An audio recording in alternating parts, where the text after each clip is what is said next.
If anyone thinks that there's a question, who's heard me, who thinks there's a question I answered poorly, or inadequately, or badly, or failed to answer at all, and would like to challenge me, I'd happily give them 5 minutes. But I have, so to say, shot my bolt otherwise. Is there anyone who would like to challenge me? Yes. Please. If there is no God, why do you spend your whole life trying to convince people that there isn't? Why don't you just stay home? Can you repeat that? Was the question? The question is, if there is no God, why spend your life and career trying to refute that? Why not just leave it alone and stay home? Fair enough.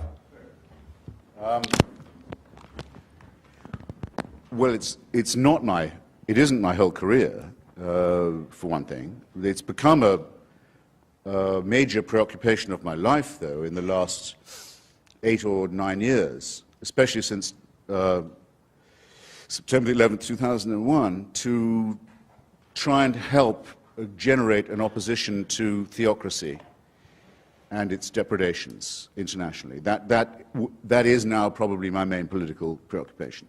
To help people in Afghanistan, in Somalia, in Iraq, in Lebanon, in Israel, resist those who sincerely want to encompass the destruction of civilization and sincerely believe they have God on their side in wanting to do so. Maybe I will take a few minutes just to say something that I find repulsive about especially monotheistic, messianic religion. With a large part of itself, it quite clearly wants us all to die. It wants this world to come to an end. You can tell the yearning for things to be over whenever you read any of its real texts or listen to any of its real, authentic spokesmen, not the sort of the pathetic apologists who sometimes masquerade for it. Those who talk, there was a famous spokesman for this in Virginia until recently, about the rapture. Say that those of us who have chosen rightly will be gathered to the arms of Jesus, leaving all of the rest of you behind.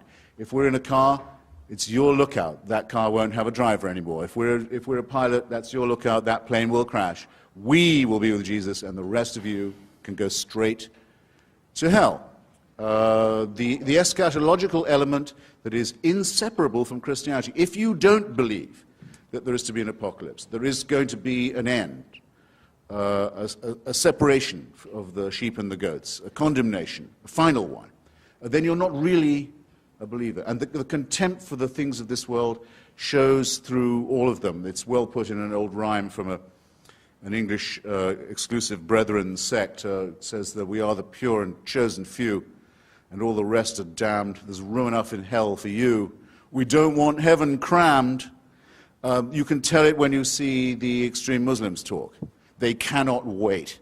They cannot wait for death and destruction to overtake and overwhelm the world. They can't wait for what I would call, without ambiguity, a final solution. When you look at the Israeli settlers, paid for often by American tax dollars, deciding that if they can steal enough land from other people and get all the Jews into the promised land and all the non-Jews out of it, then finally the Jewish people will be worthy of the return of the Messiah. And there are Christians in this country who consider it their job to help this happen so that Armageddon can occur, so that the painful business of living as humans and studying civilization and trying to acquire learning and knowledge and health and medicine and to push back can all be scrapped, and the cult of death can take over.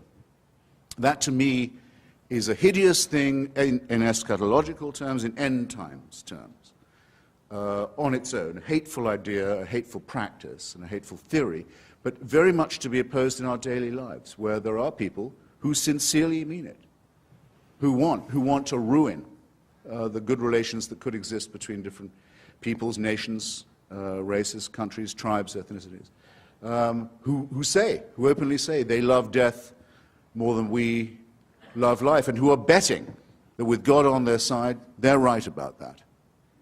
So when I say, as the subtitle of my book, that I think religion poisons everything, I'm not just doing what publishers like and coming up with a provocative subtitle. I mean to say it infects us in our most basic integrity. It says we can't be moral without Big Brother, without a totalitarian permission. It means we can't be good to one another. It means we can't think without this. We must be afraid. We must also be forced to love someone who we fear. The essence of sadomasochism. The essence of abjection. The essence of the master-slave relationship. And that knows that death is coming and can't wait to bring it on. I say this is evil. And though I do some nights stay home, I enjoy more the nights when I go out and fight against this ultimate wickedness and ultimate stupidity. Thank you.